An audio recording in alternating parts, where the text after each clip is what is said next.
Tutorial honetan, eragiketak zenbaki hamartarrekin nola egiten diren ikasiko dugu. Batuketak, kenketak, biderketak, zatiketak, baina goazen apurka-apurka. Batuketak eta kenketak. Batuketak edo kenketak. Egin aurretik, zenbakiak bata bestearen azpian komak lerrokatuta dituztelarik idatzi behar dira. Goazen A adibidearekin. 13,456 gehi 2,454. Batuketa hau egiteko beraz, lehenengo zenbakia idatziko dugu, lehenengo zenbakia idatziko dugu 13,456 eta bigarren zenbakia koma lerrokatu duta dagoelarik idatzi beharko dugu, beraz 2, komakor lerrokatuta 454. Eta orain batuketa egingo genuke. 6 gehi azpian ez badago ezer, 0 dagoela imaginatzen dugu. 6 gehi 0, 6. 5 gehi lau, bederatzi. 4 gehi 5, bederatzi. Eta ontxe koma dator, hortxe. 3 gehi 2, 5. Eta 1 gehi 0, 1. Beraz, 15,986 litzateke. Goazen B adibidearekin. 13,4 ken 2,454. Kasu honetan, kenketa dugu. Eta lehen bezala, lehenbizi zenbakiak koma lerrokatuta dituztelerik idatzi behar ditugu. Orduan, lehenengo zenbaki idatzi, eta bigarrena koma lerrokatuta dagoelarik jarrita, honela geratuko litzateke. Eta orain, kenketa ingo dugu. Lauaren gainean ez dago zer, beraz, 0 dagoela imaginatzen dugu. 0 ken lau ezin denez, 10 ken lau, 6 eta bat eramaten dut. Urrengoa, lau ken bost ezin denez, 14 ken bost beharrean bat eraman dudanez 6, 14 ken 6, 8. Eta bat eramaten dut. Hemen, koma dator. Orain, 3 ken bi beharrean 3 ze bat eraman dut, 0. Eta bat ken 0, bat. Beraz, emaitza, 10,86 litzateke. Honela batuketak eta genketak beraz. Goazen orain, biderketekin. A adibide horretan ikusten dugun biderketa hori egingo dugu. 3,4 bider 12,454. Biderketak egiteko zifra gutxien dituen zenbakia azpian jarriko dugu. Bai, honela biderketa errazten bai dugu. Orduan, 12,454 idatziko genuke gainean, eta berazpian 3,4. Hemen ez du inporta komak lerrokatuta ipintzea, bale? Eta orain, komak egongo ez balira bezala, biderketa egingo dugu. 4 bider 4, 16, bat eramaten dut. 4 bider 5, 20, gehi eraman dudana, 21, orain 2 eramaten ditut. 4 bider 2, 8, gehi eraman ditudan 2, 10 eta bat eramaten dut. 4 bider 1, 4, gehi eraman dudana, 5. Orain, 3 biderkatuko dut goiko zenbaki guztiarekin. 3 bider 4, 12, baina kokatuko dut lehenengo zenbakia, eskumatik hasita bigarren zifraren azpian, bai, leku bat utziz. Orduan, 3 bider 4, 12 esan dut. Eta bat eramaten dut. 3 bider 5, 15, eta eraman dudana, 16, bat eramaten dut. 3 bider 2, 6, gehi eraman dudana, 7. Eta 3 bider 1, 3. Dagoeneko biderketak egin ditudanez, batuketa egin barko dut. Orain, 6 gehi ez badago ezer 0 dagoela imaginatzen dugunez, 6 gehi 0, 6, bat gehi 2, 3, 0 gehi 6, 6, 5 gehi 7, 12, eta bat eramaten dut, beraz, 3 gehi eraman dudana, 4. Eta orain, koma esartzeko, egin behar dudana da, gure bi zenbakietan dauden hamartar kopurua zehaztu. Bai, komaren atzetik dauden zenbaki kopurua. Orduan, lehenengo zenbakian, bi hamartar ditut, 54 hori bi zifra hamartar, eta bekoan bat, beraz, 3 zifra hamartar ditut. Orduan, emaitzan ere, 3 zifra hamartar utziko ditut, beraz, koma hor jarriko dut. Bai, hamartar kopuru berdina, emaitza, bai, guztira dauden hamartar kopurua. Beraz, emaitza, 42,616 litzateke. Bale, eta B adibidean. Kasu honetan, zenbaki negatibo bat daukago, bai, lehengo zenbaki berdinak, baina 3,4 negatiboa da. Orduan, zenbaki negatiboren bat dagoenean biderketa normal egiten dugu, aurreko adibideen moduan, baina gero, zeinuen ergelak kontutan izan behar ditugu. Gogoratzen zareten moduan, bi zenbakiak berdina direnean beti positibo ateratzen da, eta bata positibo eta bestea negatibo denean, emaitza negatiboa da. Kasu honetan, 3,4 negatibo denez eta 2,54 positibo, badakit emaitza negatibo izango dela. Eta biderketa lehengo berdina denez, zenbaki berdina, bai? 42,636. Hola segeratuko litzateke, minus 42,636. Eta orain, biderketa berezi batzuk, bai? Bider 10, 100, edo bider 1000, daukagunen zera egiten da. Koma, eskuinera mugitzen da biderkatzaileak dituen adina 0. Adibidez, 2,25. Bider 10, 10ek 0 bakarra duenez, koma leku bat mugitu beharko dugu eskumara. Orduan, honelase geratuko litzaiguke 22,5. Bigarren adibidean, 22,5 daukat. Koma, bileku, bidereun. Beraz, koma, bileku eskumara mugitu beharko dut. Orduan, 22 leku bat bosteraino, eta zenbaki gehiago ez dudan, ez bigarrena mugitzeko, 0 bat gehitzen diot. Beraz, 2250 litzateke. Eta hirugarrena, 0,25 bider 1000. Kasu honetan, 3 0 ditut. Beraz, koma, 3 leku eskumara mugitu beharko ditut. Orduan, leku bat, bigarren leku bat, eta zenbaki gehiago ez dudanez, 0 bat gehitzen diot. Beraz, 250 litzateke. Honela biderketak egiteko modua. Vale. Eta orain, amaitzeko zatiketak ikusiko ditugu, bai? Orduan, zatiketetan, zatitzailea zenbaki oso bat bada, bai? Kasu honetan, fijatzen zareten moduan, gogoratu behar duzue, hauze dela zatitzailea, bai? Orduan, zatitzailea zenbaki oso bat bada, honela egingo litzateke, bai? Zatikizuna ikusten dugu koma zenbaki martarra dela, eta zatitzailea osoa denean. Orduan, kasu honetan, honela egin beharko litzateke. Idatziko genuke zenbakia, 322,84 zati 12. Eta joango gara apurka-apurka. Orduan, 3 ezin da, zati 12 txikiago delako, orduan lehenengo 32. 32 zati 12, 2 litzateke. 2 bider 2, 4, 12raino, 8, eta bat eramaten dut. 2 bider bat, 2, eta eraman dudana 3. 3raino, 0. Geizten dut urrengo zenbakia, 2koa. 82 zati 12.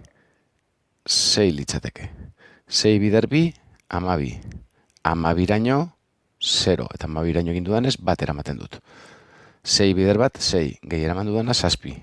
8raino, bat. Eta orain, jarraitu horretik, koma dator. Urrengo zenbakia jaitsi baino lehen. Beraz, emaitzan ere, koma jarri beharko dut. Eta orain ja, 8 jaitsiko dut. 108 zati 12. Kasu honetan, bederatzi litzateke. Bederatzi bider 2, 18. 18raino, 0. Eta 18raino egin dudanez, bat eramaten dut. Bederatzi bider bat, bederatzi. Gehi eraman dudana, 10. 10raino, 0. Geizten dut urrengo zenbakia, 4. 4 zati 12. 4 zati 12, ezin da, 4 txikiago delako, orduan, ezin denez, 0 bat jartzen dut, eta jarraitzeko, nahiz da zenbaki gehiago ez dudan, geitsi dezakedana da 0 bat, bai? Eta daukat orduan 40. 40 zati 12, 3 litzateke, bai? 3 bider 2, 6. 10raino, 4. Eta bat eramaten dut. 3 bider bat, 3, gehi bat 4, 4raino, 0. Berriro, 4 daukat ondarra. Badakit, urrengo jaisten dudanean berriro, 40 eukiko duela, beraz berriro 3 izango dela, urrengo eta errepikatuko da horrela etengabe. Orduan, olako kasuetan, gogoratzen basarete, errepikatzen denez 3 emaitzan behin da berriz, hemen emaitzan txapela idazten dugu, bai. Horrelako txapel bat idazten dugu 3ari, eta horrek esan ditu, denbora guztian 3 errepikatuko litzatekela. Bale, hauze, zatitzailean zenbaki oso bat bagenu. Bigarren adibidean, zatitzailea zenbaki hamartarra bada. Kasu honetan, ikusten dugun moduan, zatitzailea zenbaki hamartarra daukago, bai? Orduan, egin beharko litzatekeena da, zatitzailetik koma kendu, bai? Orduan, fijatzen bagara, gure zatitzailean koma kentzeko eskumara leku bat mugitu beharko genuke, bai? Eta nik zatitzailean mugitzen badut koma eskumara leku bat, zatikizunean ere leku bat mugitu beharko nuke. Bietan koma kopuru berdina mugitzen badut, zatiketa ez baita aldatzen ez, bat eta bestea bider 10 egitea bezala litzateke bai. Orduan, badakit, zatitzailean koma mugitzen badut eta zatikizunean leku berdinak mugitzen baditut, zatiketa ez dela aldatzen. Orduan, gure zatiketan geratuko litzateke eskumara leku bat mugituta, 48,4 geratuko litzateke 48 bat eta hemen koma lau, eta gure zatitzailean ja koma mugituta leku bat 25, bai? Eta orain, zatiketa egiten hasiko nintzateke lehengo moduan.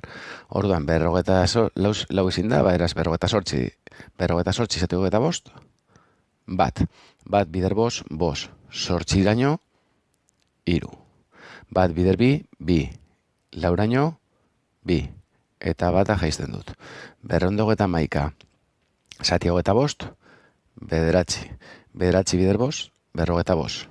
45etik 51ra, 6. 51ra egin duenez, 5 eramaten ditut. Bederatzi bider bi, 18. 18 gehi bost, 23. 23raino kasu honetan, 0. Eta orain, laua jaitsi aurretik koma daukat. Emaitzan ere, koma jarri barko dut, eta laua jaitsi orain. 74, zati hogeita bost, bi. Bi bider bost, 10, 14raino, lau eta bat eramaten dut. Bi bider bi, lau eta eraman dudana, 5. 6raino, bat. Bale. Hor, geratu nezak esatiketa, edo jarraitu nahi badut, zenbaki gehiago ez dudanez, 0 bat jaitsi, bai. Noraino jarraitu? Eskatzen diguten amartarko purua lortu arte, bai. Esaten badigute eunenetara bi borobildu behar dugula, bi amartar kalkulatu beharko genituzke, eskatzen diguten. Kasu honetan, imaginatuko dut, eskatzen digutela 10renetara borobiltza ez. Ordan, 19 koma eta amartar bakarra. Ez, 10renetara biribiltzeko amartar bakarra topatu beharko nuke, baina jakiteko azkenengo amartarra, hau, biden edo biribilduz 3 bihurtzen den, urrengo amartarra, bigarren amartarra topatu beharko dut, bai, eunena ere topatu beharko dut. Orduan, jaitsiko du 0, eta ingo dut beste bat, bai. Orduan, 140 zati hogeita bost. 140 zati hogeita bost, 5 litzateke. 5 bider bost, hogeita bost. Hogeita amarrena, 5, eta 3 eramate ditut. 5 bider bi, 10, gehi 3, 13, 14raino, bat. Eta orain, behiratu, nik amartar bakarrera borobildu nahi nuen, baina bigarren amartarra ere kalkulatu dut jakiteko nire amartarra zertan geratzen den. Eta bigarren amartarra 5 edo handiagoa denez, lehenengo amartarra biribiltzean, bai, bat gehitu behar diot. Beraz, zenbaki hau biribilduta, 19,3 litzateke, bai, amartar bat eskatuko baligute, bigarren amartarra kalkulatu behar dut, eta jakiteko lehenengo amartar hau nola geratzen den borobilduta. Beraz, emaitza amartar batekin hauze izango litzateke. Eta azkenengo bat. Zatitzailea, zatikizuna, baino handiago bada. Kasu honetan, zatitzailea, 8, bai, ikusten dugun, 8 hau, zatikizuna baino handiago da. Orduan, goazen ikustera nola egingo litzateken, bai? Orduan, kasu honetan, 6 zati 8 idatziko dut, bai? Baina 6 zati 8 izan dugun bedezela ezin dugu egin. Beraz, lehenengo zenbakia 0 izango litzateke, bai? Eta hortxe koma jarriko genuke. Bai, jarraitu alizateko beste 0 bat jaisten, koma jarri beharko genuke, eta hemen, orduan, 0 bat jartzen dugu. Eta hemen bai ja, zatiketa egin dezakegu, 60 zati 8, 7 litzateke, 7 bider 8, 56, 60raino, 4. Eta jarraitu nahiko bagenu, beste 0 bat jaitsiko genuke. 40 zati 8, kasu honetan 5. 5 bider 8, justu 40, beraz ondarra 0. Bai? Kasu honetan, 60 zati 8, bi amartarrekin zehazki kalkulatzen dugu, bai? Orduan, maitza hori 0,35 litzateke. Eta hemen amaieran agertzen dira zatiketa bereziak, bai, zati 10, zati 100, zati 1000, biderketzen genuenean, koma eskumara mugitzen genuen bezala, zatitzean, koma eskerrera mugitzen da. Adibidez, demagun daukagula, 325, zati 100. Bai, kasu honetan, bi zero ditugunez, koma bileku, baina eskerrera mugitu beharko dugu zatiketa delako. Beraz, geratuko litzaiguke koma, 3,25. Ikusten duzuen moduan, bileku eskerrera mugituta. Bai, bostaren atzekaldean ez dagoenean koma, hor suposatzen dugunez, bileku eskerrera 3,25. Beste adibidetxo bat. Bat koma, 57. Zati, 100 ere bai. Bale, kasu honetan, koma bataren atzean daukagu. Orduan, bi leku eskerrera mugitzen badugu, lehenengo leku bat mugituta, bataren aurrean geratzen da, eta 0 bat jarri beharko genuke aurrean. Baina beste leku bat mugitu behar dugunez, bi 0 jarri beharko ditugu, eta gure zenbakia. Bai, ikusten duzuen moduan, hemen bataren atzean zegoen, eta bi leku mugituta 0 bat gehitu behar diogu ez daukagulako zenbaki gehiago, eta bigarren leku bat mugitzeko, bigarren 0 bat. Hauze litzateke, hola, saio batean, eraiketa guztiak zenbaki martarrekin. Bai, orain lasai, klasean, ariketen bitartez, eraiketan guztiak platikatuko ditugu. Animo!